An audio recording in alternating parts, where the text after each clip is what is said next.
C'est un mensonge qui concerne 99% de la population. Et ce n'est pas étonnant car c'est une des pires erreurs véhiculées par le milieu de la santé ces 20 dernières années. Et malheureusement, il y a encore des professionnels de santé comme des médecins ou des kinés qui propagent cette erreur car ils ne mettent pas leurs connaissances à jour. Avec GG, ça nous a pris 1 an de recherche et des dizaines de lectures d'articles scientifiques pour enfin répondre à cette question. Est-ce que la course à pied est un sport dangereux pour vos articulations? D'autant plus si vous êtes en surpoids ou même souffrant d'obésité. Mais au cours de nos recherches, d'autres questions se sont imposées. Quelle est l'utilité de courir quand on est en surpoids? Et est-ce que la course à pied est un bon outil pour perdre du poids? C'est sûrement ambitieux, mais l'objectif de cette vidéo est de définitivement casser les croyances populaires que l'on peut entendre sur la course à pied et enfin rétablir la vérité.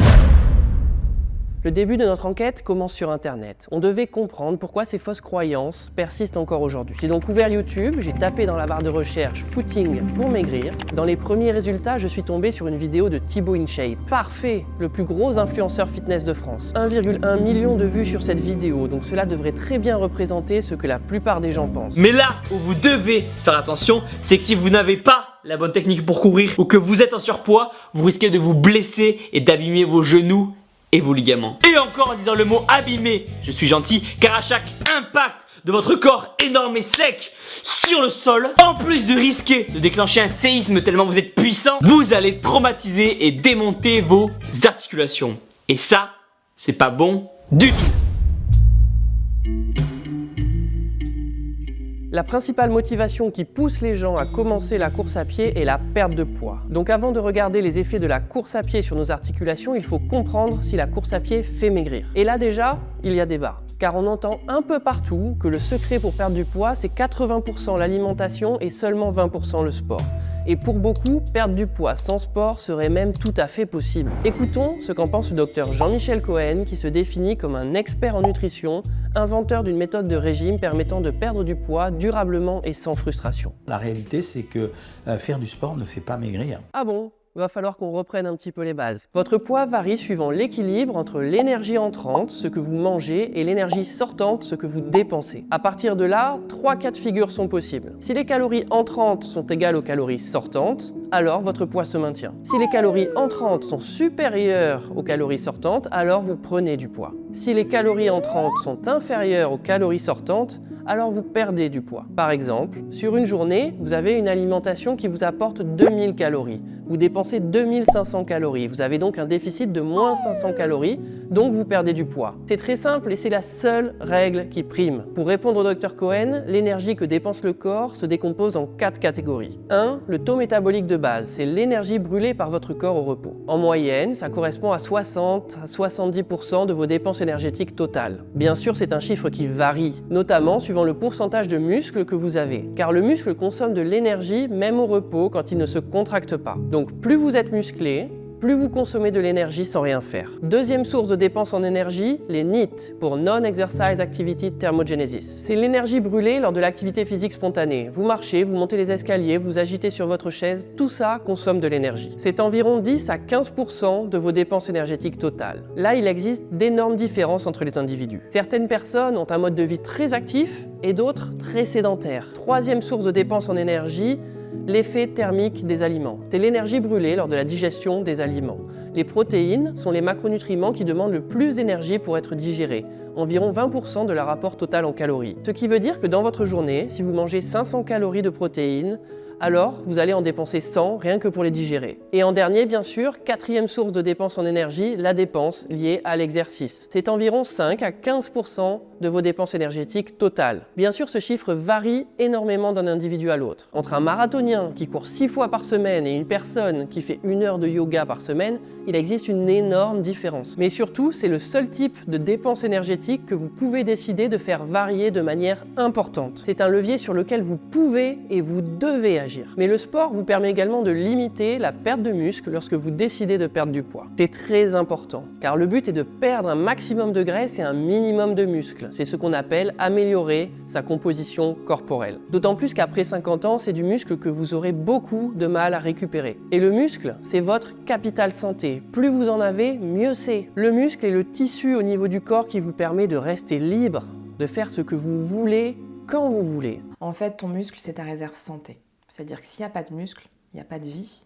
il n'y a pas de mouvement. Beaucoup trop de personnes voulant perdre du poids se concentrent sur l'objectif final, le poids sur la balance. Et le résultat ne s'obtient qu'en se privant de nourriture. Ces personnes vont se peser tous les jours en guettant les moindres grammes perdus. Ce qu'il faut, c'est se détacher de ce résultat et se concentrer sur la mise en place d'habitudes de vie saines pour limiter les sensations de frustration. Et les 2 premières habitudes de vie saines dont vous devez faire une priorité, c'est l'activité physique et le fait de manger équilibré. Avec tous ces changements, vous allez mettre votre corps dans un état propice à la perte de poids et petit à petit, votre poids se mettra à baisser sans même que vous en rendiez compte. Vous devez agir comme un jardinier qui prend soin de son potager.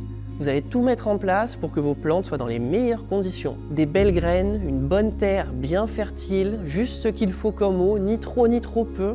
Et ensuite, il faudra de la patience et accepter que le temps fasse son effet pour récolter de magnifiques légumes.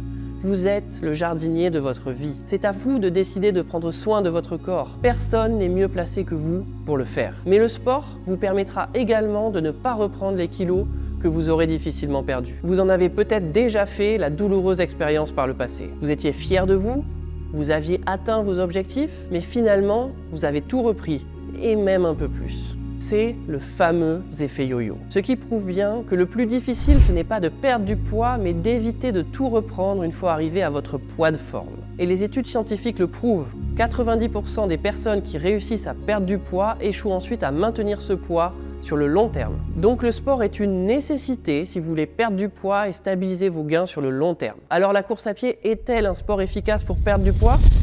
Bonjour à tous, donc je suis Sylvain, j'ai 60 ans et j'ai décidé de me mettre à courir après une longue période d'inactivité. Sylvain est un de nos coachés. Il a eu des résultats incroyables en débutant la course à pied. Il s'est complètement métamorphosé grâce à sa régularité dans la pratique sportive et une restriction calorique adaptée. Et c'est le même constat avec Karim et Sophie dont on s'occupe en ce moment. Tous les 3 avec GG, on les a mis à la course à pied alors qu'ils partaient de zéro, qu'ils avaient plus de 50 ans et qu'ils étaient en surpoids. Mais finalement, est-ce qu'on ne se serait pas trompé ? Oui, on arrive à leur faire perdre du poids, mais n'abîme-t-on pas leurs articulations ? Car si on écoute nos amis, nos collègues ou encore quelques médecins, la course à pied serait mauvaise pour les articulations. La course à pied tasserait le dos et userait les genoux. Exactement ce qu'explique Thibaut InShape dans sa vidéo. Mais ça reste un influenceur, pas un scientifique. Regardons ce qu'en pense ce cardiologue sur YouTube. Intensité, attention au sport à impact, attention typiquement la course à pied, si vous avez beaucoup de poids à perdre, c'est mauvais pour les articulations, donc privilégiez plutôt la natation, le vélo, des sports sans impact. Mince, ils sont d'accord. Alors la course à pied est-elle vraiment dangereuse pour vos articulations ?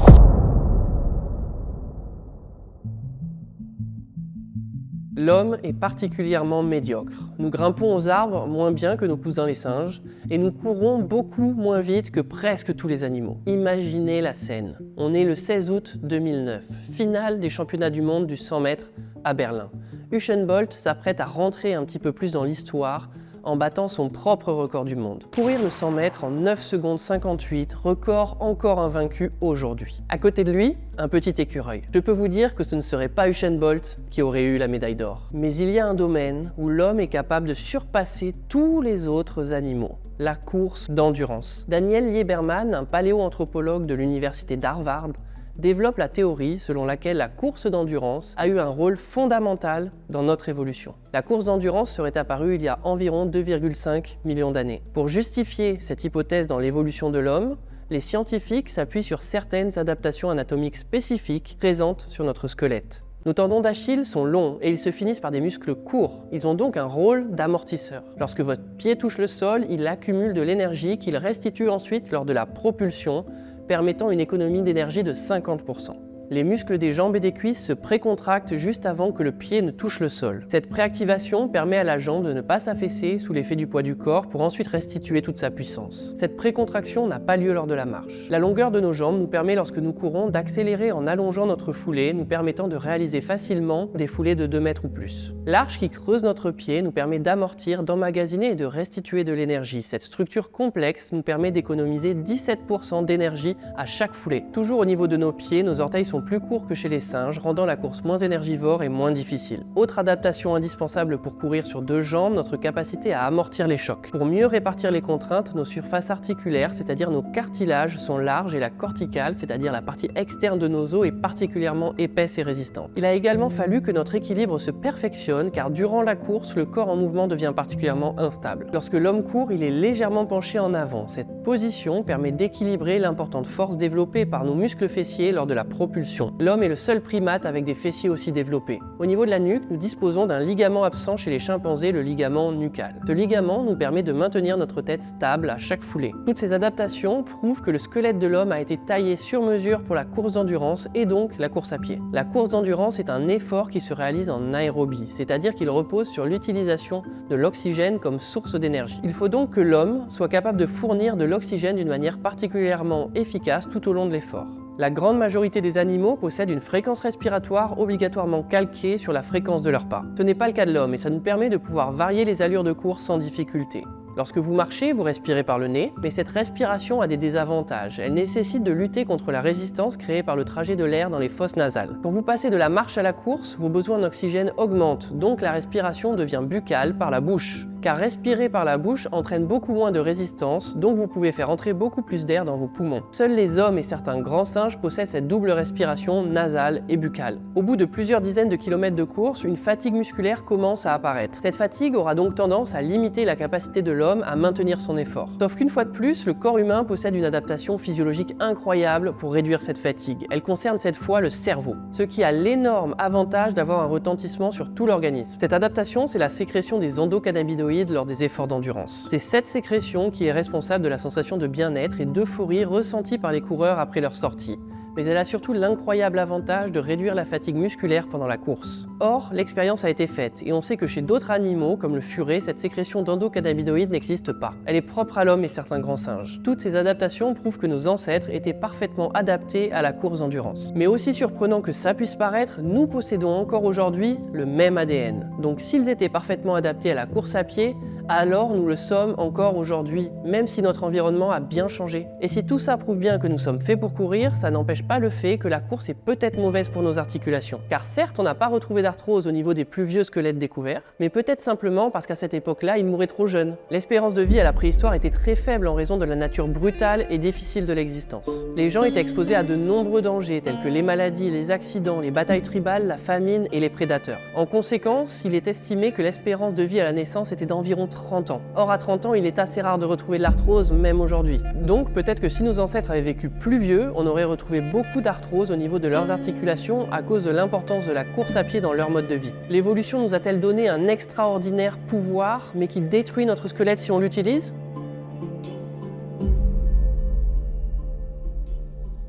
Commençons par nous intéresser au dos. Est-ce que courir abîme votre dos ? La colonne vertébrale est composée d'un enchaînement de vertèbres et de disques intervertébraux. Et chaque disque agit comme un amortisseur au cours du mouvement. En 2017, une étude scientifique a démontré que les coureurs à pied ont des disques intervertébraux plus épais et plus hydratés que les non-coureurs. Donc courir protège et renforce votre dos, contrairement aux idées reçues. Et qu'en est-il de l'arthrose de genou et le rôle qu'aurait la course à pied sur son apparition ? Mais mettons-nous d'accord sur le terme arthrose. L'articulation est une zone du corps où des os vont entrer en contact. Par exemple, l'articulation du genou correspond à la jonction entre le fémur, le tibia et la rotule. Les zones où ces os sont en contact sont recouvertes de cartilage. Et ce cartilage possède des propriétés extraordinaires. Il est à la fois extrêmement glissant pour permettre le mouvement des os les uns contre les autres, mais également extrêmement résistant pour supporter le poids du corps. Quand on a de l'arthrose au niveau d'une articulation, le cartilage voit son épaisseur diminuer. On entend donc que les sports à impact comme la course à pied favoriseraient cette diminution et qu'une fois présente, l'arthrose serait responsable de douleurs très handicapantes. Et que foulée après foulée, nos articulations se dégraderaient sous l'effet du poids du corps. En 2017, une étude scientifique a évalué l'influence de la course à pied sur le développement de l'arthrose au niveau des genoux et des hanches. Cette étude scientifique est en réalité une méta-analyse, c'est-à-dire que ce n'est pas une seule étude mais une synthèse de plusieurs publications scientifiques. Chaque étude est comme une pièce unique d'un puzzle qui, lorsqu'elle est combinée avec d'autres pièces, forme un tableau plus complet, plus précis et plus sûr de la réalité.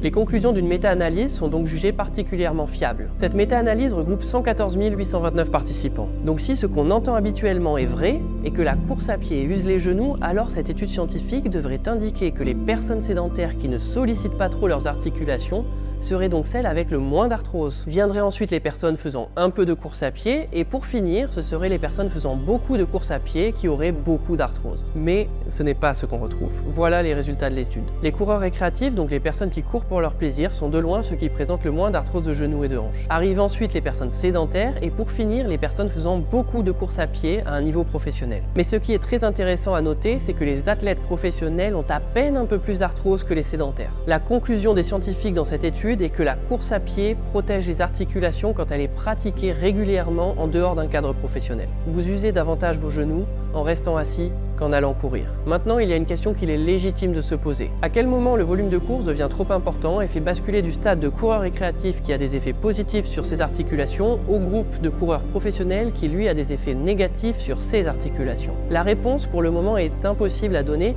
puisqu'elle n'est pas complètement tranchée. Certaines études indiquent que le risque augmenterait au-delà de 90 km par semaine.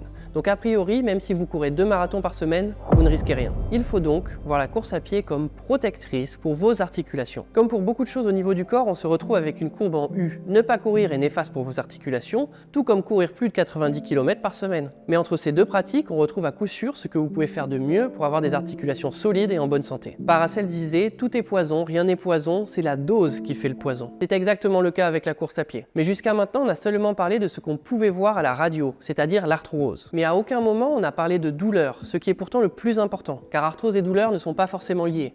Vous pouvez avoir de l'arthrose et pas de douleur. Mais vous pouvez aussi avoir très peu d'arthrose et beaucoup de douleur. Donc au final, si vous avez mal au genou, quelle conduite vous devez adopter? Ça vous est peut-être déjà arrivé car c'est un cas de figure qu'on retrouve très souvent chez nos patients. Généralement, face à cette situation, la recommandation qui suit immédiatement est d'arrêter la course à pied ou n'importe quel sport à impact d'ailleurs. Avec derrière ce conseil, toujours la même idée que les chocs répétés augmenteraient vos douleurs. En 2018, une étude s'est demandé si courir pourrait augmenter l'arthrose et la douleur associée chez une personne qui a déjà de l'arthrose. Les chercheurs ont suivi 1200 personnes qui étaient atteintes d'arthrose de genoux pendant 10 ans en leur faisant remplir a posteriori un questionnaire demandant quelles activités physiques et à quelle fréquence elles avaient pratiqué. Les chercheurs mesuraient ensuite l'évolution de leur arthrose à la radio et surtout l'évolution de leur douleur. Les chercheurs concluent que les personnes qui couraient n'avaient pas d'aggravation de leur arthrose à la radio, mais surtout, elles n'avaient pas plus de douleur, voire même elles avaient moins de douleur en comparaison aux non-coureurs. C'est un message très important, car ça prouve que si vous avez mal, car vous avez de l'arthrose, ce n'est pas une fatalité et qu'il existe des solutions comme la course à pied pour améliorer les choses, mais également que la course à pied serait supérieure aux autres sports pour diminuer les douleurs de genoux. Écoutez Anne Fongen-Guyenne, kiné et bientôt doctorant, qui a intelligemment appliqué cette étude dans son cabinet.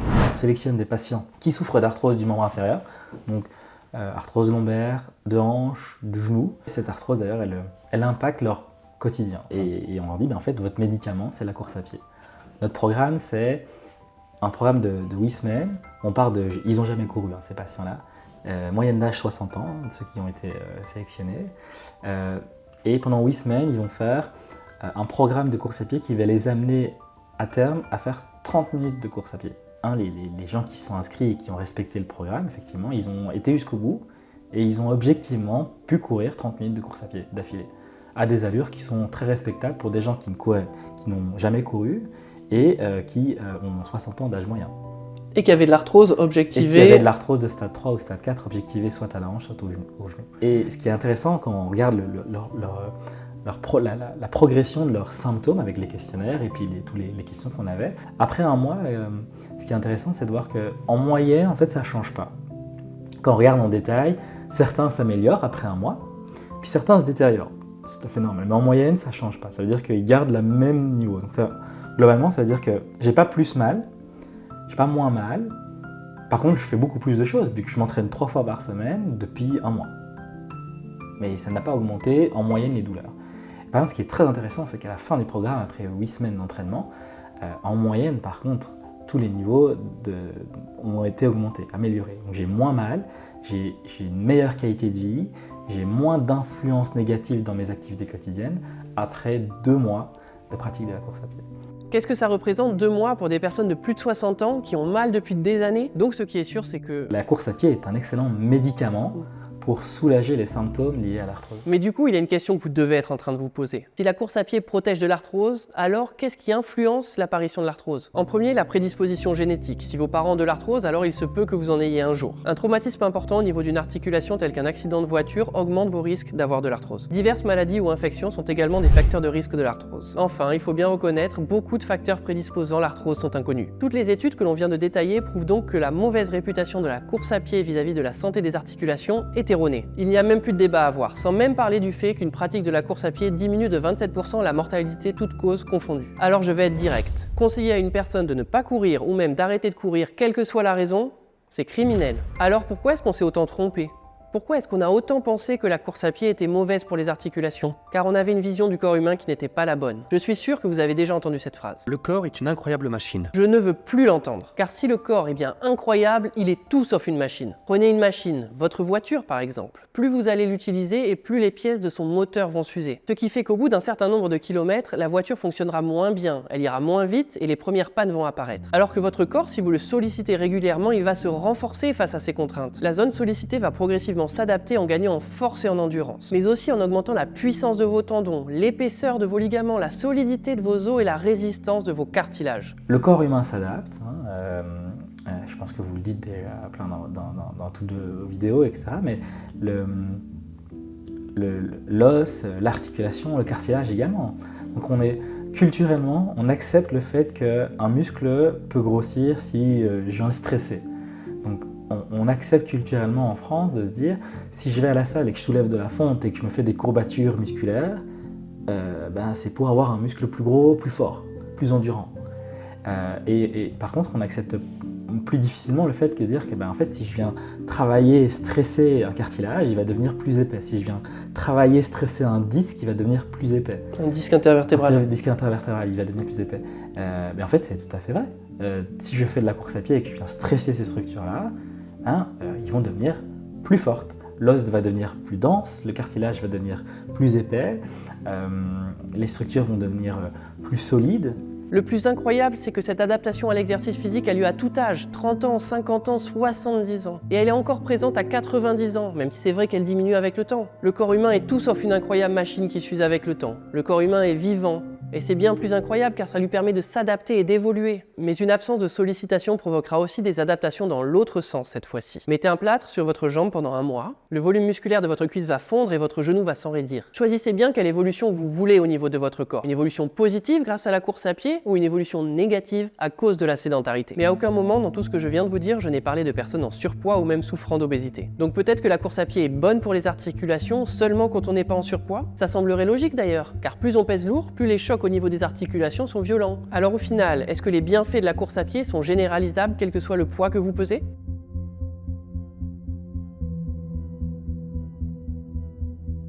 Chez les personnes qui souffrent d'obésité depuis plusieurs années, on sait qu'on va retrouver plus d'arthrose au niveau des genoux. Mais récemment, des chercheurs ont fait une découverte incroyable. L'arthrose n'était pas présente qu'au niveau des genoux, l'arthrose était présente sur toutes les articulations du corps. On en retrouve également au niveau du poignet et des mains. Et bien sûr, les mains ne sont pas des articulations portantes. Donc l'arthrose au niveau des genoux n'a rien à voir avec le poids du corps. Mais du coup, pourquoi cette présence d'arthrose? La réponse est simple, ce n'est pas le poids qui favorise l'arthrose chez les personnes en surpoids ou souffrant d'obésité, mais la présence en grande quantité de cellules graisseuses au niveau du corps. Et ces cellules graisseuses ne sont pas inertes. Elles vont avoir un effet sur le corps. Elles vont libérer certaines substances dans le sang qui vont favoriser un léger état inflammatoire du corps, ce qui va favoriser le développement de l'arthrose, partout, sur toutes les articulations. Donc c'est passionnant de comprendre que ce n'est pas le poids qui est responsable de l'arthrose chez les personnes en surpoids, mais la présence de graisse en grande quantité. Mais il y a une autre étude que je dois absolument vous présenter. C'est logique de penser que la course à pied est déconseillée avec un IMC élevé, car impact et surpoids, c'est assez facile de se dire que ça ne va pas ensemble, et qu'une personne en surpoids ou souffrant d'obésité risque de se blesser. Une étude publiée en 2020 s'est intéressée au taux de blessure chez des coureurs à IMC faible, c'est-à-dire inférieur à 25, des coureurs en surpoids, IMC entre 25 et 30, et des coureurs obèses, IMC supérieur à 30. Ce qui ressort, le point le plus important, c'est que les coureurs en surpoids et obèses ont le même risque de blessure que les coureurs avec un IMC faible. Et les coureurs en surpoids et obèses ont été moins blessés, notamment au genou, contrairement à ce qu'on pourrait penser. Si vous êtes en surpoids ou obèse et que vous courez, c'est une activité totalement adaptée pour vous. Et vous n'avez pas plus de risque de vous blesser, notamment au niveau du genou, cette étude en est la preuve. Ça s'explique parce que les coureurs en surpoids ou souffrant d'obésité vont inconsciemment modifier la façon dont ils courent. Ils vont augmenter la rigidité des articulations du bas du corps en contractant leurs muscles et ils vont limiter leur déplacement vertical, c'est-à-dire qu'ils vont avoir une foulée plus rasante. Donc si vous êtes en surpoids ou obèse et que vous courez, c'est super et vous devez absolument continuer. Et surtout, vous devez ignorer les discours alarmistes qui vont vous dire que vous devez vous contenter des sports portés comme la natation et le vélo. Si vous ne courez pas, que vous voulez débuter la course à pied, alors foncez, c'est la meilleure décision que vous puissiez prendre. Du coup, d'où viennent ces fausses croyances comme quoi la course à pied serait mauvaise alors que toute la littérature scientifique dit l'inverse? Une hypothèse est que ça proviendrait de ce qu'on appelle le biais de confirmation. D'après Wikipédia, C'est un biais cognitif qui consiste à privilégier les informations confirmant ses idées préconçues ou ses hypothèses, ou à accorder moins de poids aux hypothèses et informations jouant en défaveur de ses conceptions, ce qui se traduit par une réticence à changer d'avis. Ce biais se manifeste chez un individu lorsqu'il rassemble des éléments ou se rappelle des informations mémorisées de manière sélective, les interprétant d'une manière biaisée. pour le dire autrement, dès qu'une personne va se blesser en courant, si jamais elle est en surpoids ou souffre d'obésité, alors cette blessure va être mise sur le seul compte de son poids. Alors que ça n'a rien à voir. Les blessures en course à pied sont indépendantes du poids de la personne. Par contre, ce qui est vrai, c'est qu'un débutant sans les bonnes informations a de grands risques de se blesser. Mais les raisons de la blessure, on les connaît bien. La plupart des gens pensent qu'ils ont les mêmes capacités physiques qu'à 20 ans. Ils ne prennent pas le temps d'augmenter progressivement leur sortie de course à pied. Ils vont trop vite, trop fort après avoir fait pendant trop longtemps trop peu. Bref, ils n'ont pas un programme spécifiquement adapté à leur âge et à leur niveau. En 2017, une étude scientifique a suivi 930 coureurs novices qui débutaient la course à pied. 9% arrêtés au bout de 90 jours, dont 20% étaient blessés. 16% arrêtés au bout de 180 jours, dont 24% étaient blessés. 27% arrêtés au bout de 270 jours, dont 23% étaient blessés. Donc continuer de courir quand on débute au-delà de 9 mois, ça peut être considéré comme un exploit. En 2013, une autre étude démontre que la moyenne du temps de récupération pour un coureur blessé est de 90 jours, pouvant aller de 9 à 617 jours. En résumé, vous commencez la course à pied pour perdre du poids, vous êtes motivé.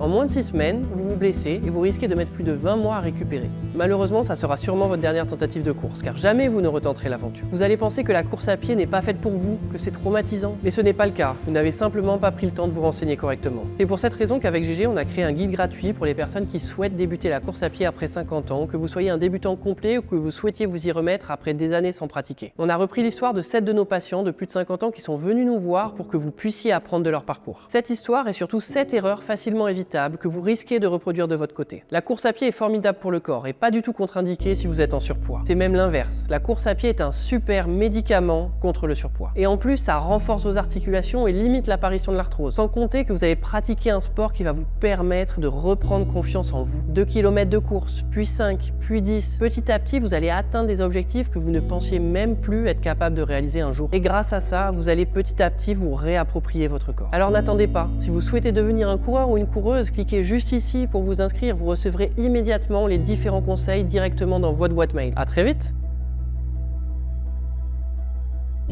Et donc le déclic, et voilà, si on est là aujourd'hui, c'est pas complètement un hasard puisque j'ai répondu à votre demande, etc. Mais je suis tombé sur une de vos vidéos après avoir surfé sur Internet qui disait la course à pied, c'est d'abord la capacité d'adapter son corps et on peut régénérer ses articulations, on peut aider son corps à être plus dynamique grâce à la course à pied, ce qui va quasiment à l'encontre absolue de toutes les croyances populaires.